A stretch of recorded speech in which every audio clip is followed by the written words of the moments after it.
Let's start with a very new topic that is export. अभी तक इस chapter में हमने बहुत अलग अलग मोड्स देखे to enter into the international business. हमने कॉन्ट्रैक्ट मैन्युफैक्चरिंग देखा, लाइसेंसिंग देखा, फ्रेंचाइजिंग देखा, जॉइंट वेंचर देखा, होली ओन सब्सिडीज भी देख लिए। अब हम लोग बात करने वाले हैं एक्सपोर्ट की। जनरली जब हम लोग इंटरनेशनल बिजनेस की बात करते हैं तो हमारे दिमाग में सिर्फ दो ही नाम आते हैं, एक्सपोर्ट एंड इम्पोर्ट। तो ये दोनों ऑब्वियसली सबसे इंपॉर्टेंट टॉपिक्स हो गए, है ना, क्योंकि सबसे ज़्यादा एक्सपोर्ट या इंपोर्ट ही होते हैं। कितने लोग हैं जो कॉन्ट्रैक्ट मैन्युफैक्चरिंग करते हैं या लाइसेंसिंग करते हैं या फ्रेंचाइजिंग करते हैं, उनके कंपैरिजन में एक्सपोर्ट और इंपोर्ट बहुत ज़्यादा होते हैं। ठीक है, तो बात करते हैं अबाउट एक्सपोर्ट। क्या होता है export? Export trade refers to selling goods and services produced in the home country to foreign country और अक्रॉस द बॉर्डर। अब होम कंट्री का मतलब क्या हुआ? जिस कंट्री में आप रहते हो। तो आपकी होम कंट्री कौन सी हो गई? इंडिया। तो जब एक इंसान जो इंडियन रेसिडेंट है या फिर इंडियन सिटीजन है, वो इंडिया में यानी उसके होम कंट्री में जब वो कोई गुड्स बनाता है और उसको वो कोई दूसरे कंट्री में बेच देता है, उसको बोलते हैं एक्सपोर्ट। ठीक है, the seller of such goods and services is known as exporter and the buyer is called as the importer. हमें ये बात पहले से पता है, जो आदमी एक्सपोर्ट करेगा उसको हम बोलेंगे एक्सपोर्टर और जो आदमी इंपोर्ट करेगा उसको हम बोलेंगे इंपोर्टर। ठीक है, देखो आगे देखते हैं व्हाट आर द ऑब्जेक्टिव्स और एक्सपोर्ट सॉरी, क्यों किया जाता है एक्सपोर्ट। ठीक है, क्या रीजन होते हैं? सबसे पहला होता है टू सेल सरप्लस गुड्स।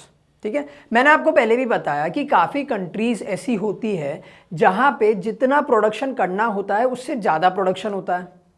जैसे इंडिया की बात करते हैं, इंडिया में प्रोडक्शन काफ़ी ज़्यादा है कुछ चीज़ों का। जैसे अगर हम बात करते हैं हमारे फ्रूट्स एंड वेजिटेबल्स, ठीक है, हमारा हॉर्टिकल्चर जो है, ठीक है, ऐसी चीज़ों का प्रोडक्शन शायद इंडिया में ज़्यादा है।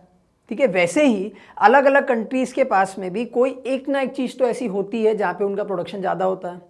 जैसे कि बात करते हैं हम लोग हमारे जो जितने भी अरेबियन कंट्रीज़ हैं, ठीक है, उनका तेल, ठीक है, उनका प्रोडक्शन बहुत ज़्यादा है। तो ऐसी कंट्रीज़ क्या करती है, ऐसी कंट्रीज़ उनके पास में जो सरप्लस गुड्स होते हैं ना, वो एक्सपोर्ट कर देती है। अब क्वेश्चन ये होता है कि सरप्लस गुड्स का मीनिंग क्या होता है। देखो लेट्स से कि अपन एग्जांपल लेते हैं, ठीक है, कि आपके कंट्री में टोटल कंजम्पशन रिक्वायरमेंट थी 100 यूनिट्स की। ठीक है, आपके कंट्री में टोटल यूनिट्स चाहिए थे 100 यूनिट्स और उस कंट्री में बनते हैं 170 यूनिट्स। ठीक है, आपके कंट्री में बनते हैं 170 यूनिट्स और आपके कंट्री के सिटीजन्स को रिक्वायरमेंट थी 100 यूनिट्स की। तो इनका जो डिफरेंस होता है ना 170 माइनस 100 दैट इज 70 यूनिट्स, ये होते हैं सरप्लस गुड्स। सरप्लस का मतलब होता है एक्स्ट्रा गुड्स। समझ में आया? तो कोई भी कंट्री एक्सपोर्ट के नाम पे क्या करती है, उनके जो एक्स्ट्रा गुड्स होते हैं ना उनको बाहर भेज देती है, वेस्ट नहीं होने देती, क्या करती है, बाहर भेज देती है। सेकेंड पॉइंट क्या होता है, to make better utilization of the resources. ठीक है, अब देखो ये भी मैंने आपको बताया था कि हर कंट्री के पास में कोई ना कोई एक रिसोर्स ज़्यादा होता है। जैसे इंडिया के पास में लैंड है, वो लैंड बहुत ज़्यादा फर्टाइल है। ठीक है, तो इंडिया क्या करेगी, इंडिया के पास में इतनी ज़्यादा लैंड है, ठीक है, अब उस पूरी लैंड पे कुछ ना कुछ तो उगाना है। ठीक है, कुछ ना कुछ तो उगाना है। अब जैसे मैंने आपको बताया, इतना ज़्यादा अगर प्रोड्यूस कर देंगे जो इंडिया में ज़रूरत ही नहीं है तो मतलब नहीं है। तो लेट्स से कि इंडिया के पास में इतनी बड़ी एक लैंड थी, ठीक है, इंडिया का जो टोटल रिक्वायरमेंट था वो इतने लैंड में पूरा हो जाता है। ठीक है, तो अगर एक्सपोर्ट नहीं करती इंडियन गवर्नमेंट, तो इंडियन गवर्नमेंट क्या करती, 75% लैंड तो यूज़ हो कर रही है, बट ये जो 25% लैंड बचा ना, ये वेस्ट हो रही है पूरी। अब वहीं पे इंडियन गवर्नमेंट ने क्या किया, इन्होंने बोला कि हम चीज़ों को एक्सपोर्ट करना शुरू करते हैं। अब एक्सपोर्ट के चक्कर में क्या हुआ, हमको एक्स्ट्रा गुड्स बनाने पड़ेंगे। तो ये जो 25% लैंड थी ना जो पहले यूज़ नहीं हो रही थी, अब वो भी यूज़ होगी। तो क्या हुआ, हमारे जो रिसोर्सेज है ना वो यूज़ होने चालू हो गए। सीधी बात है, जो पहले अनयूज थे या पहले जो वेस्ट हो रहे थे, अब वो रिसोर्सेज का भी इफेक्टिव यूटिलाइजेशन हो रहा है।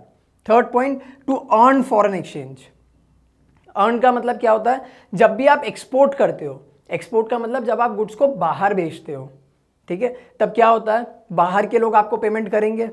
लेट्स से यूएस में बैठा हुआ एक बंदा है, उसने इंडिया से कोई गुड्स खरीदे हैं, उसने क्या किया, इंडिया से कोई गुड्स खरीदे हैं, तो इंडिया से बाहर क्या जाएंगे, गुड्स जाएंगे, हमारे गुड्स बाहर गए और आएगा क्या वहाँ से पेमेंट आएगी हमारे पास में। तो ये जो पेमेंट होगी ना, इससे क्या होगा, हमारे कंट्री का फॉरेन एक्सचेंज रिजर्व इंक्रीज होगा। सिंपल लॉजिक है, पेमेंट आएगा तो रिजर्व तो इंक्रीज ही होगा। Next point, to increase the national income. कैसे? सीधी बात है, जनरली हम लोग तो सिर्फ जीडीपी को काउंट कर लेते हैं, मतलब कंट्री में कितने गुड्स एंड सर्विसेज बने।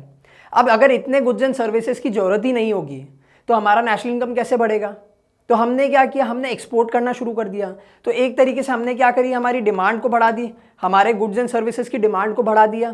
पहले अगर कंट्री में 100 गुड्स सेल होते थे तो अब एक्सपोर्ट होने के बाद में 200 गुड्स सेल होने लग गए। तो क्या हुआ, हमारी जो इनकम है वो इंक्रीज हो गई। सीधा लॉजिक है। नेक्स्ट होता है टू जनरेट एम्प्लॉयमेंट। अब वापस यहाँ पे क्या हो रहा है, पहले तो आपको सिर्फ 100 गुड्स बनाने होते थे, अब एक्सपोर्ट भी कर रहे हो तो अब आपको 200 गुड्स बनाने हैं।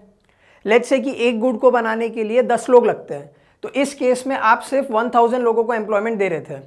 बट एक्सपोर्ट जब से आपने करना चालू किया तो आप 2000 लोगों को एम्प्लॉयमेंट दे रहे हो अब। तो बेसिकली क्या हुआ, हमारे कंट्री में एम्प्लॉयमेंट जनरेट हो गई। ठीक है। नेक्स्ट होता है to increase the government revenue.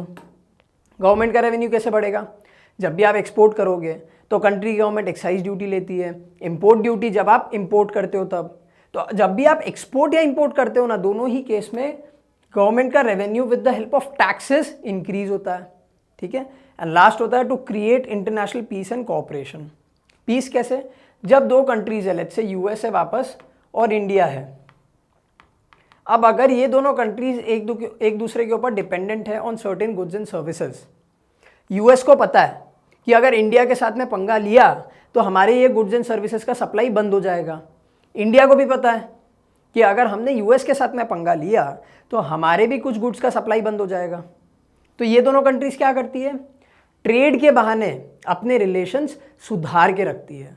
तो एक्सपोर्ट से एक और चीज़ क्या होता है, एक्सपोर्ट इंपोर्ट दोनों से दो कंट्रीज के बीच में रिलेशन सुधरते हैं, जिसके कारण उनके पीस और कोऑपरेशन भी इंक्रीज होता है। ये वीडियो में हमने देखा the meaning and the objectives of export. अब चलते हैं नेक्स्ट वीडियो पे, जहां पे हम बात करने वाले अबाउट द एक्सपोर्ट प्रोसीजर।